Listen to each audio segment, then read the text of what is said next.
We wanted to give you an update on what we've been doing, and also, most important, before we end tonight's forum, we will be taking any questions or comments. But before we get into the meat of the presentation, I do have a chalice lighting.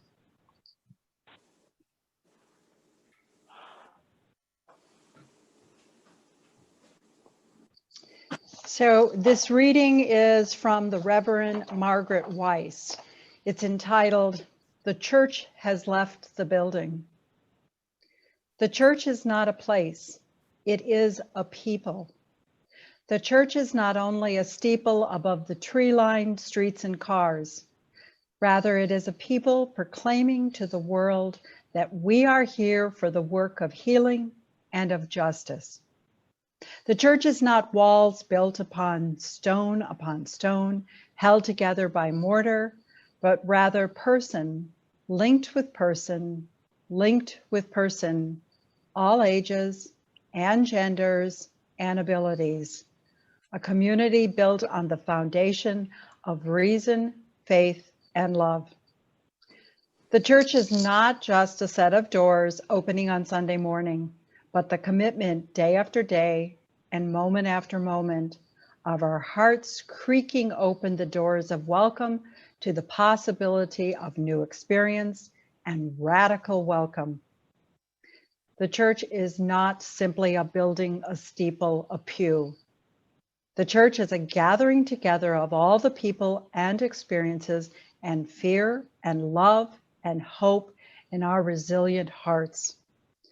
Gathering however we can to say to the world, welcome, come in, lay down your heartache and pick up hope and love.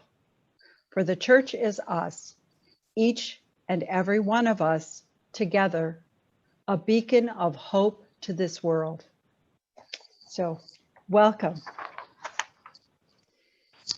So Luke, as the Master of Technology or Minister of Technology, is going to manage our slides. If you'll share your screen.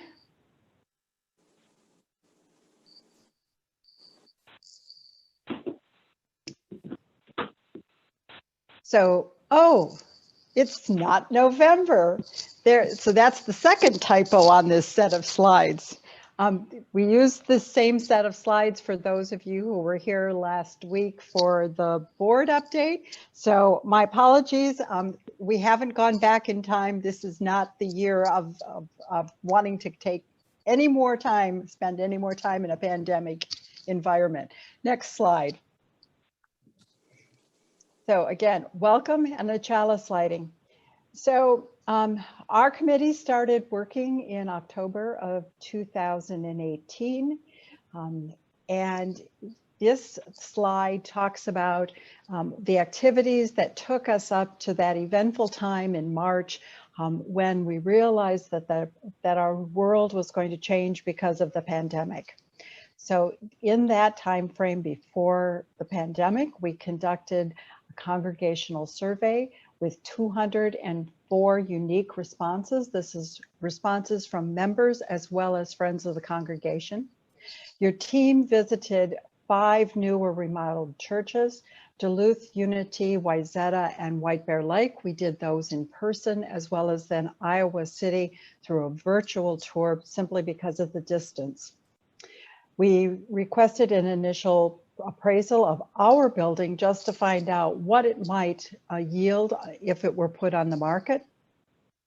And we met with one architectural firm, had a second visit on the docket, and then the pandemic happened. So we postponed that until this fall when we could come together very distant and massed in the Commons. We did host 7 congregational listening sessions before tonight's forum.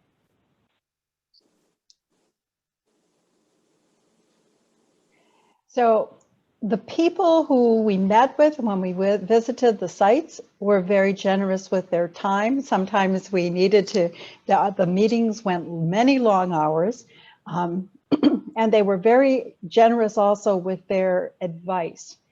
Create spaces that are flexible and accessible and multi-purpose. The fact that we would be in a building or in a space for a long time and our needs might change. That idea that we keep in mind that the space needs to be multi-generational. Don't forget about the parking. And that got repeated several times because several congregations had remodeled or built their space, and then they were out of parking space and couldn't accommodate the influx of individuals who were visiting their church. Also, to understand zoning and building codes, one of the sites that we visited got bogged down in a 10-year lawsuit. So to be careful of the rules and regulations in the community that you're dealing with. And also to a site, they advised us to use consultants whenever we could, because they bring in an unbiased perspective. They're usually individuals who have a great deal of experience in these kinds of questions, and they simply have you look at things from a different perspective.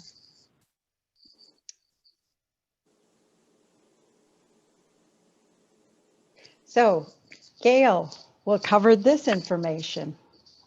Certainly. Earlier, we met with Merle and Dan Groteborough. They are commercial real estate realtors in town, and they offered us a lot of general advice in addition to what they could value our building at. Now, this was pre-COVID time, but they estimated the worth of our land and building would be between $3.5 and $4.3 million. Now, we haven't met with them since, and certainly we plan to revisit that and review with them, and also meet with some additional realtors just so we have a good picture and a comparison of what our property could be worth. But he was very helpful because he gave us other considerations in working with the city and working with planning and working with our neighborhood, depending on what route that we took. And that's really all the update on that slide.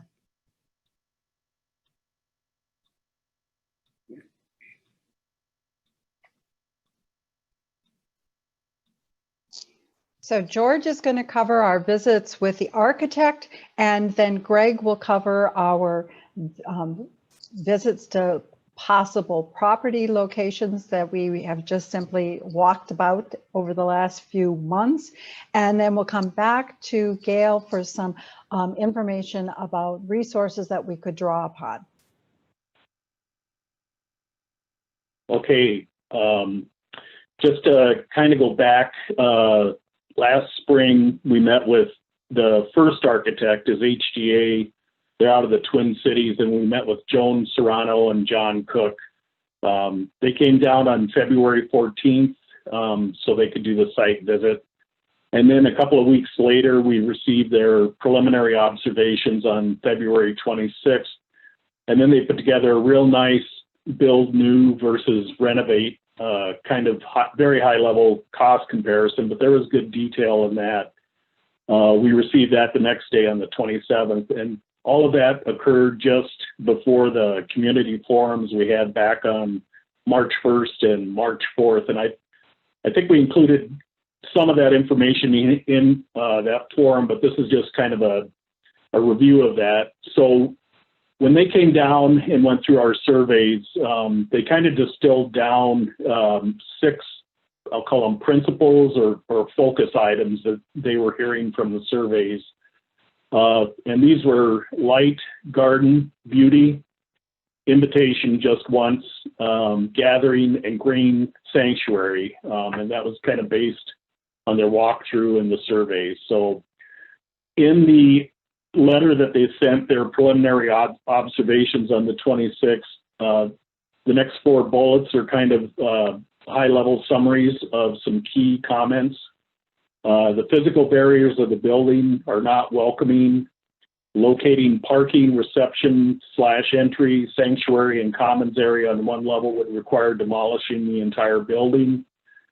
There are some fundamental issues of planning that will be very difficult to overcome in a remodeling or expansion project. And they encouraged us, if it's financially viable, to consider moving. We strongly recommend building on a new, flatter site. So then we go to the second visit, and that was from Locus Architecture. They're up in the Twin Cities. They actually did the addition and some remodel, White Bear Lake, and then they were responsible for the Wayzata Minnetonka church build. So we like the site visits to those churches. HTA is a large architectural firm, and Locus Architecture is kind of a much smaller firm up in the city. So we thought it was good to meet with them because they've got experience working with UU congregations, based on those work projects.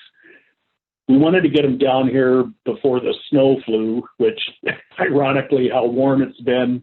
We would have had more time to do it later, but we did meet with them on October 14th. We were able to do the same sort of tour and material that we covered with them as we did with HGA. And then they followed up kind of with their observations notes a few days or about a week later. And the next 6 bullets are kind of the key points out of their notes. It would be a massive challenge to renovate the existing building. The cost per square foot of doing that would be astronomical. It would be possible to encapsulate or renovate part of the building, tear down and rebuild the rest, but it'd be a major project. And they said what we would get by from building new would be so much better in so many ways than trying to do a renovation. And they came up with a new cost, very high level estimate in the $4 to $7 million range. And that's really somewhat similar to what HGA was coming through with. I mean, it's kind of hard to do an exact apples to apples, but that's pretty much what we're looking at. And then in a follow-up note on November 6th, Locus said in response to our questions that the remodel could address our church issues, but it would be major if you were to do that. You'd be left with some remnants of space that don't work so well. And then they also included kind of the next steps, fee-based steps that we could go through if we were going to start the process. But we're going to talk more about what we can do with the consulting activity a little later on in the presentation. So Greg is going to cover next what we've looked at for land availability throughout the year to date.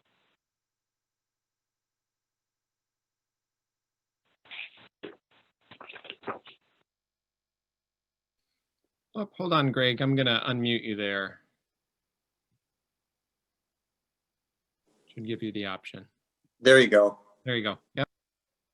Okay, thank you, George. As you've all been hearing, this team looking at our building and property future has been in a massive information gathering mode for the last 2 or 3 years. We've heard in many meetings from the congregation. We've considered the church mission. We've heard from architects. We've heard from realtors. We've heard from city officials. You're going to hear on another slide soon that we're getting input from the UUA. So another part of our information gathering was just getting on the ground. If in fact one of the options might be moving to a new building, we have to put it somewhere. So this team has looked at a number of properties and gone to many of them. And the factors that we've considered as we've looked at properties are location, what part of town, how far away, how big is the acreage enough to accommodate what we want to do to meet the needs of the congregants in our mission. In other words, is there room for parking? Is there room to put everything on one level? Is there room to expand in the future if that's what we want to do? Is there enough area for green space? And is there some natural area on that site where we could put a memorial garden or at least somehow meet one of our UU missions of our connection with nature? So we've looked at all these points, and so topography is a factor in that too. If the land is too hilly, it makes it more difficult to accomplish some of those goals, even if it may look very pretty. Also the price. We want to be looking at properties that we can afford.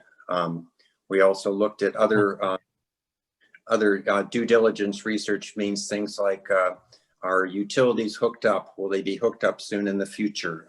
Would there be additional costs of removal of an old building or anything like that on the site? So the bullet to go back about multi-factor comparative analysis was what we've done for the properties that we've looked at so far, and that may change, if we decide to move, and by the time we decide to do that, some of these properties may not be available. We may look at others, but we have this working document that shows the name of the property, its location, its price per acre, its overall price, factors like that. Like what I can tell you is that the properties that we've looked at, and it says later down on this slide, we've actually visited 5. I think George and I tromped through the snow to visit the first 2 late this winter. We've looked at actually 10 potential sites, but again, that number will be growing. And I can tell you that on the list we have so far, the sites vary in distance from 3 to 8 miles from a point in downtown Rochester. If you're curious, our current church is 3.1 miles from downtown Rochester. The acreage of these sites varies anywhere from 8 to 76 acres. The price per acre varies between $14,000 per acre and $651,000 per acre. The total cost of these properties that we've looked at varies between $350,000 and over $8 million. Some of the bigger sites, it might be possible to carve out part of that site, so that would reduce the acreage and cost. But I just wanted to give you a range at this point, and this is a moving point in time of the properties that we've been looking at. Several of the sites have great potential, but again, we're just going to have to see where the process goes, and if we move forward, we'll have to evaluate what sites are still available or may become available at that future step in time.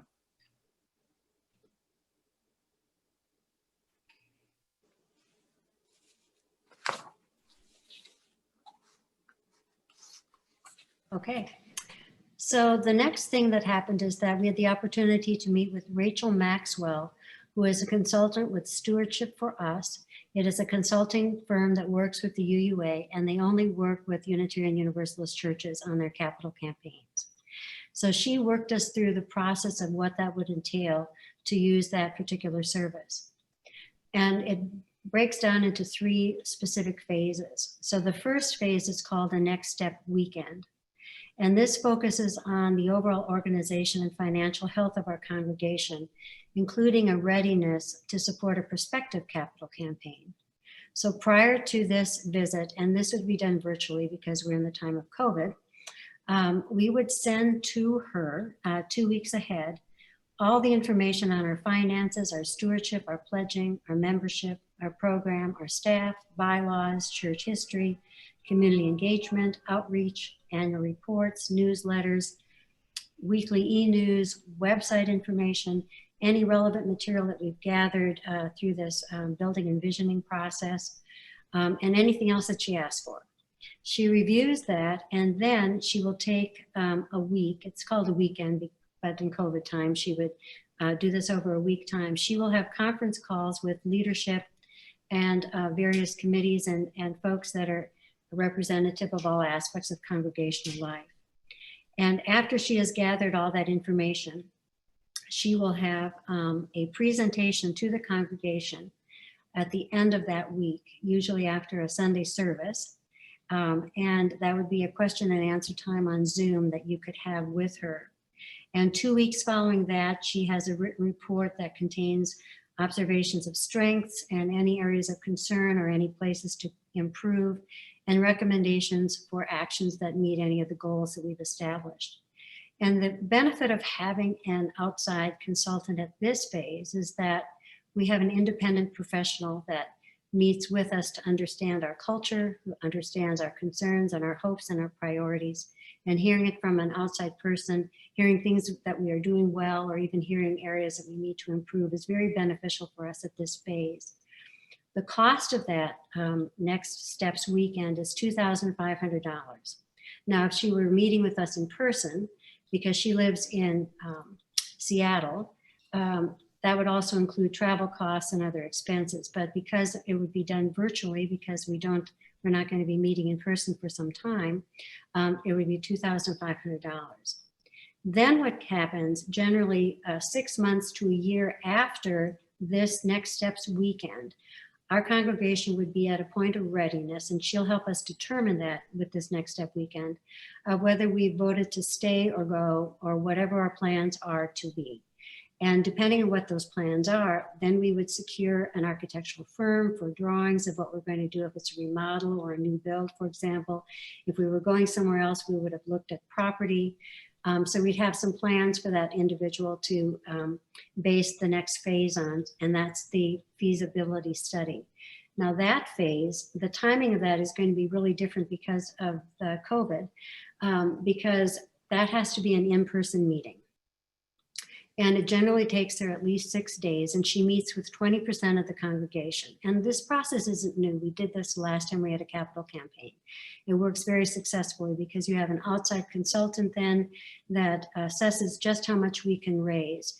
And a rule of thumb is that we can raise generally between 3 and 5 times our annual budget.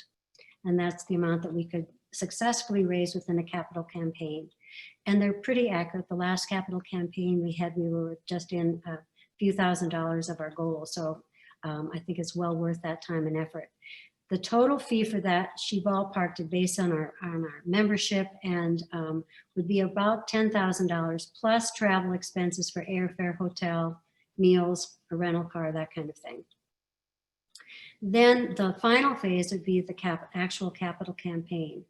And we can use those services for her, and those are very beneficial. It helps us organize all the committees necessary to sustain that. She does all the training for canvassers. She helps with publications, helps with all of the participation at every particular level. And that is a flat fee then of $130 an hour for whatever that takes. So depending on what we need from her, we base that fee based on what we need. So she helps us in that capital campaign with a timeline, for example, which might be helpful, the launch, and there is a quiet phase of the campaign. So before it goes live to the entire congregation, we generally secure about 80% of our funding with our larger donors and other means, and then it goes live to the rest of the congregation to secure the rest of the financing in the capital campaign. And those are the 3 phases that the Stewardship for Us consulting firm would help us with.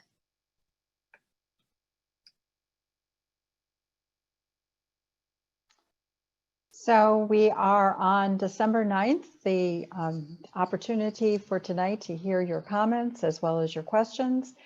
This session will be repeated on Sunday from 12:30 to 1:30. And then we will schedule additional forums and opportunities for discussion as the committee, as the team has more information and we continue our gathering of facts and interesting information to share with you.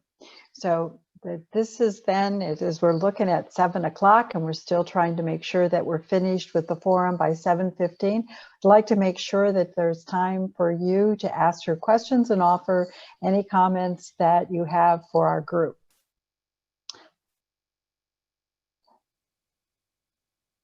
I do have the participant list open, so there's down at the bottom of your screen, at least on a PC, there's a chance to raise your hand, a virtual hand. Then again, if you want to just sort of wave at Luke and me, we can look at the graphics on the screen if somebody is trying to get our attention, and we'll call on you, unmute yourself, or Luke can unmute you so that we can hear from you. So Randy. Or Anita, since you're there together. No, it's my question or my comment.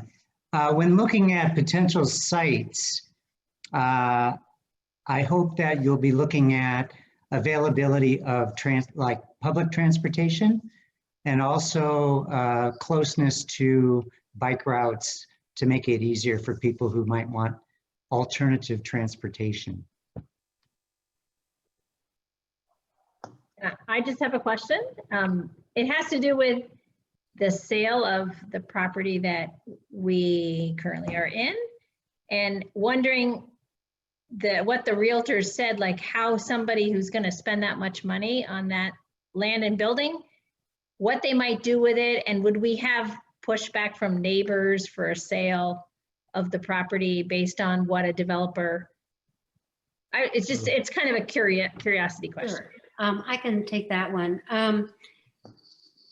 Merle thought that the best sellers or best buyers would be another church, a smaller church. It could be even a school, but most likely a church. And they actually had several churches looking for properties at the time we spoke with them. So there are up and coming younger churches who are looking for spots. He didn't think that would be a critical thing for a sale. Selling it to the neighbor, he didn't say that would be any difficulty. The difficulty, he said, would be if we tried to remodel or do anything, trying to accommodate parking, trying to make the building accessible, and that would create problems, and most of it would be parking. But he didn't think it would be a problem selling the building, actually. And going back to Randy's questions, I made note of public transit and bike routes, bike paths. George has an ever-growing spreadsheet with listing the properties that have been visited or are under consideration. And we are looking at a variety of different factors. And the beauty of Excel is that George just keeps adding columns as we encounter a good question, and then we can mark off this meets, this doesn't meet. So we will add that to the list because I don't know that it's on there yet. Greg, did you want to add something? Wait a minute.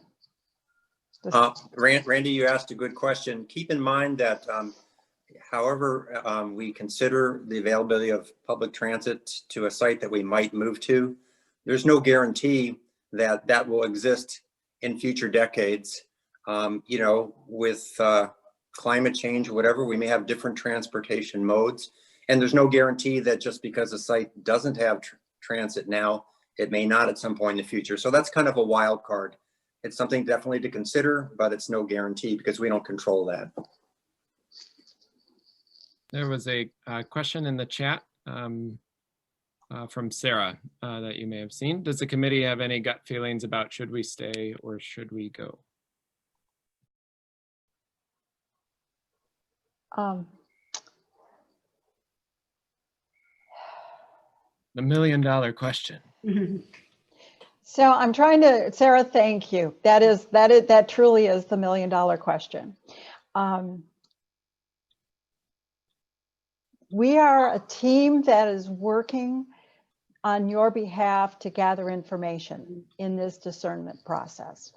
And eventually we hope to share this wealth of information that we're gathering in a variety of ways with you to help the congregation, because as Gail mentioned, eventually our goal is to bring to the congregation, since we are a democratically managed organization, that we will, after a discernment process, vote to stay or to go. I would have to say that personally, as I have listened to knowledgeable architects look at our building and tell us that it just doesn't seem to convey that which we say we are, whether it's energy efficiency or our utilization of space. And so, you know, I sort of, I want to be very mindful and respectful of the fact that a decision, the 5 of us, the 6 of us are not making a decision. The congregation makes the decision. I have my personal opinion, and I know Richard has his, but you know, Richard and I, as 2 members of the congregation, that's 2 votes. And we still have more information to gather and to share with people and to take that into consideration. So great question. Hold that thought. Continue asking that question as we continue on this path. And any of the other committee members, team members can share their thoughts as well. No, I think I'll echo what Ann said. We're really an independent body, if you will. It's ultimately the congregation's decision of whether we stay or go or what we decide to do We're just trying to present the information to you so that you can make an informed choice. Mary?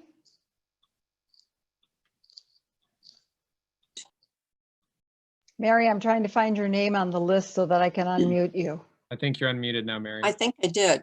Okay. Good. Yeah. I think in talking to my friends, who a lot of them are my age or in that category, it's sort of a head versus heart decision, because we want to stay there for a lot of emotional reasons. But I think a couple of things that you could present to the congregation. One is the building is 50 years old. It was built in the late 1960s. And I think you should look at, and I don't know those statistics of what the population of Rochester was at that time and the number of members in the church.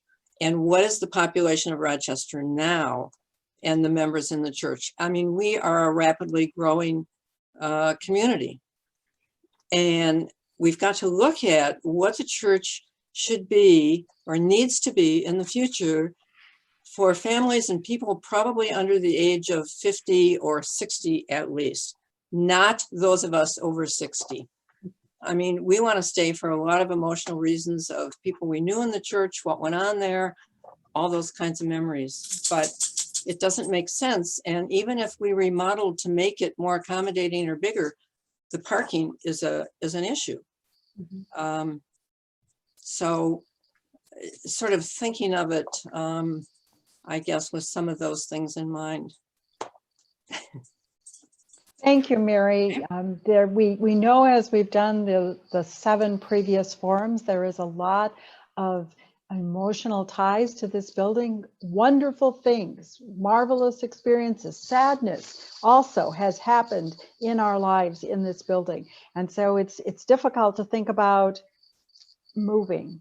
But I also think that as we look at what we potentially could do with a different space, and always against that touchstone of what is our mission and how does the space that we congregate in, how does that space either enhance or inhibit our mission?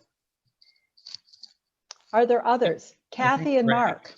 Oh, yes, Kathy and Mark. And then I think Rick had something as well. I have a question. You were talking about having enough space for a 1-story building, but I thought if you're going for energy efficiency, you would not want 1 story. Just a question. I think that's one of those times when you rely on an architect to just figure out the best location and the best.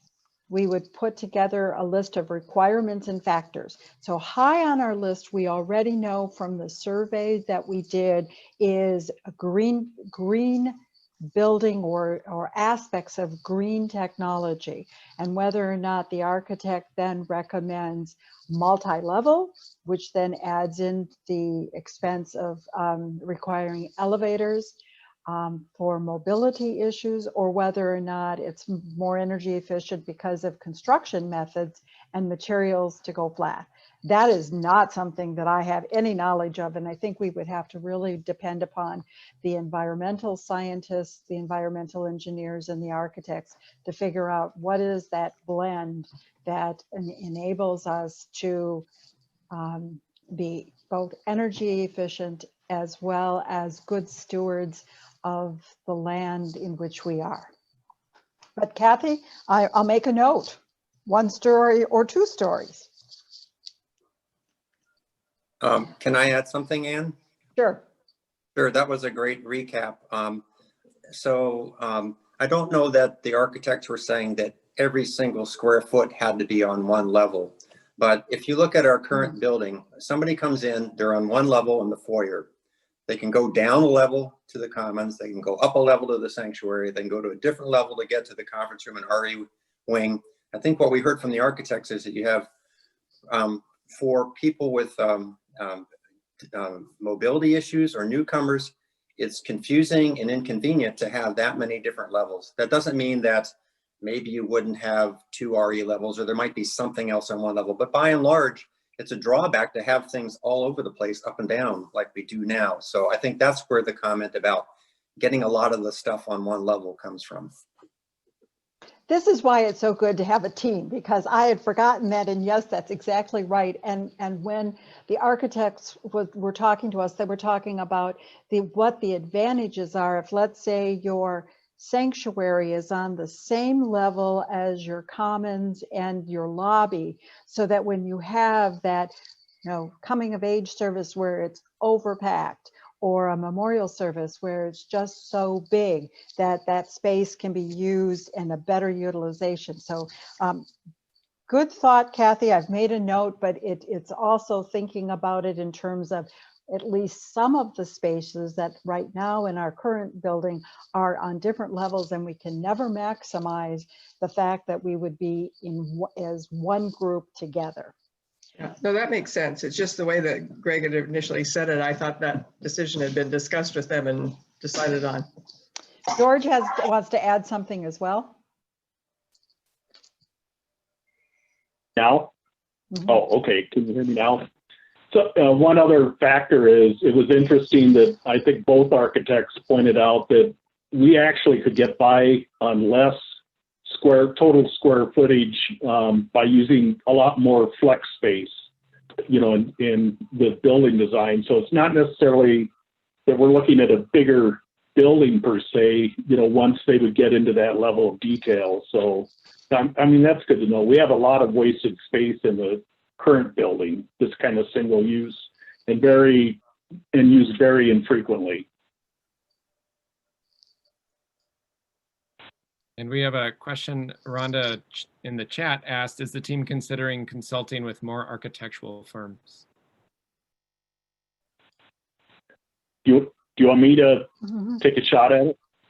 When we started it, we wanted at least a couple of them. And when we were looking for the firms, we wanted to find firms that had real good projects that they had done and were noted for doing projects and work in religious architecture.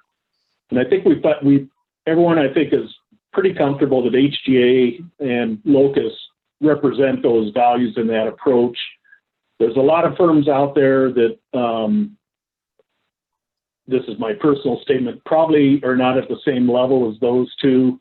And I think at this point, at least I'm feeling like those two firms, having them here, they've both given a fairly consistent and similar message about the pluses and minuses and observations.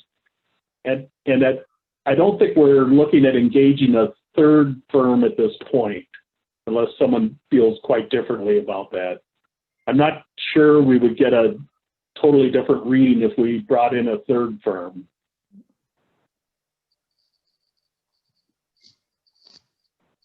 So, go ahead, Luke. Well, just another question in the chat from Pat Wimmer, wondering if local consultants are being considered.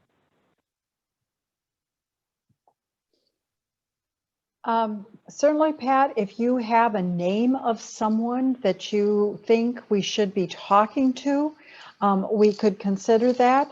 As George mentioned, with regards to architects, we were looking at those firms who had either experience. So in the case of HGA, they were responsible for the construction of the synagogue here, and we knew that then we could talk to individuals in our community to say, how was it to work with them?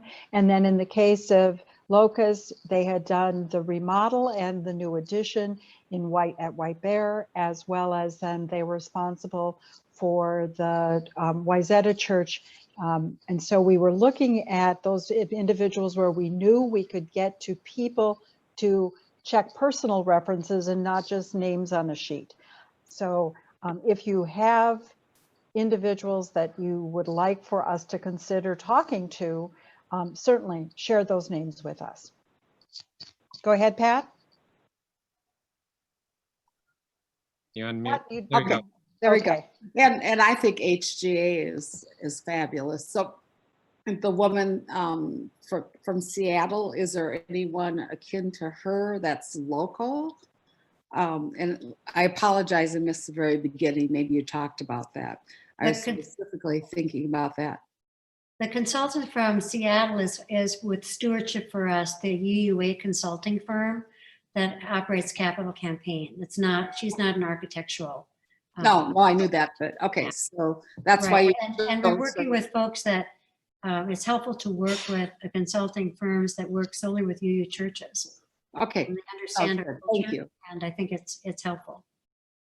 So keeping in mind having, if I'm looking at other consultants who might be more familiar with different kinds of churches who know that they need to deal with a bishop or within a diocesan structure, I mean, the fact that those individuals that are recommended by the UUA know that we are locally autonomous, that we are a democratically managed congregation. One of the things that we can share is that Rachel Gail shared a link after having after Luke and Gail met with her. She's got a very interesting TED Talk, has nothing to do with church fundraising, but about raising dollars in a community to help local businesses and local organizations stay rooted and stay alive and vibrant in their communities. And I thought, oh, okay, I haven't had a chance to meet with this person, but she seems to espouse our values because she's talking about vibrant communities that we want to thrive. So we can share that link in the future. So you have at least a point of reference for where this person's head is in her other aspects of her life. And we have from Murky Waters, also known as Daryl. Daryl? Daryl has a question. Are we locked into one of these firms when we start to build? I'm assuming architectural firms is the question. Well, I would think that at the point that we make the decision to hire an architect and we have their drawings, there is a contractual obligation to stay connected with that. I know from my own building experience, the architectural rep was on site once a week to meet with me, to meet with the members of the construction firm. So I think that the continuity between the architect's drawing and the design, that we say this is what the space as we envision it, and they take our vision and transfer it to CAD design. I would think that we would have to have some connection with the architect. I suppose there also is a possibility that you could get a design and then negotiate the purchase of that design and take your design to just a construction firm. I think that's a little bit further down our path, and Juliet's shaking her head no, I don't know. And I wonder, Anne, if maybe the question was, have we made any commitments with these two particular architectural firms at this point, or would that pool potentially expand? You can give me a shake of a head one way or the other, Daryl, if I'm asking that right. Well, no, you're more on line of what I'm thinking about rather than what Anne is saying.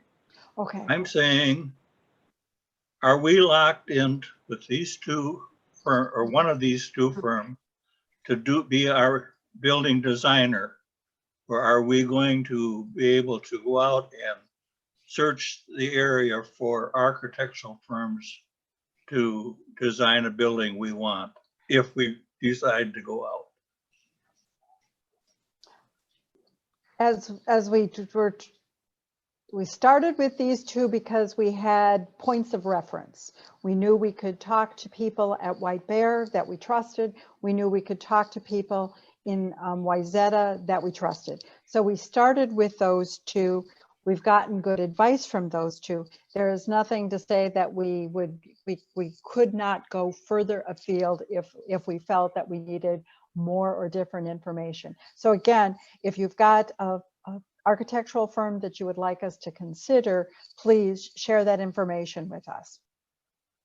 Well, no, I'm just thinking when we did the renovation, we had a list of 20 architects. We narrowed it down to 5, and we interviewed those 5 and selected one. Why aren't we doing this? Are we going to do this when we get to the position of deciding to build or find property?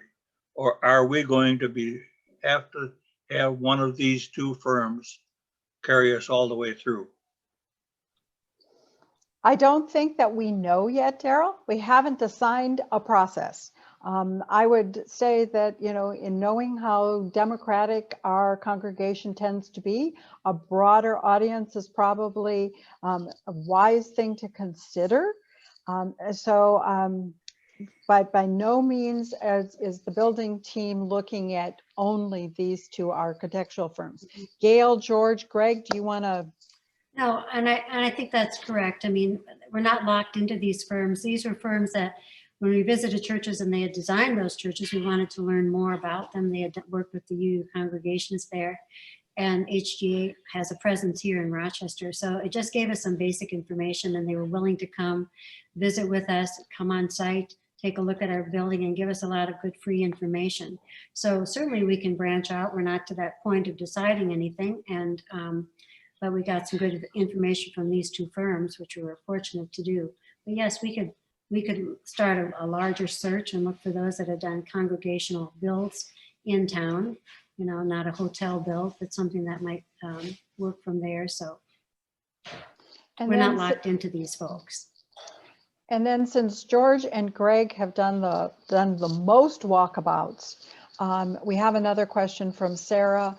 When will you be sharing the properties in Rochester you have visited, and are you waiting for certain milestones to be met? Any thoughts you want to share?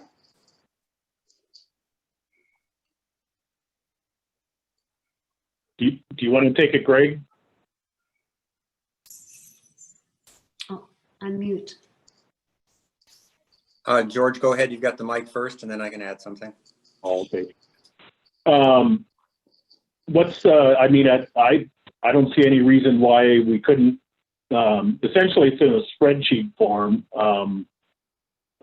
What's the best way to share that, I guess, is the question, or what I would be asking.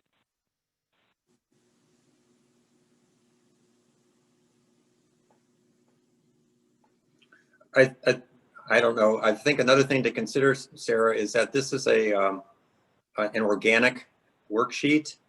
Think about, you know, if you were in the process of buying a home and you were pre-approved to look for a home, you know, what you may be looking at today may not be available a week from now, or you might get outbid by something. So, you know, just because we have this list now and it's not a secret list, doesn't mean that any of these properties necessarily would be what we'd end up with. I mean, we've got a lot of road ahead of us before we can get committed to doing this, if this is what we do.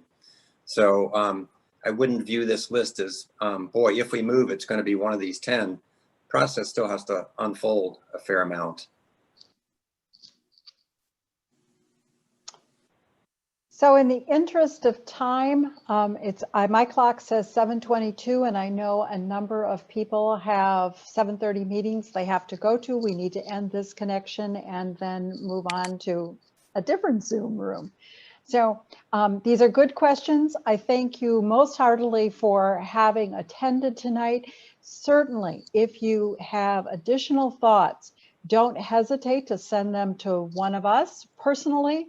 There's also the president at our UU, Luke, what's the official address? President at uurochmn.org. So there's a generic email address that simply floats from president to president. It'll end up in my mailbox at this point. Certainly, if you have more thoughts, more questions, more concerns, ideas of people and consulting groups that we should be meeting with, send those thoughts our way. We would love to hear from you. So thank you all.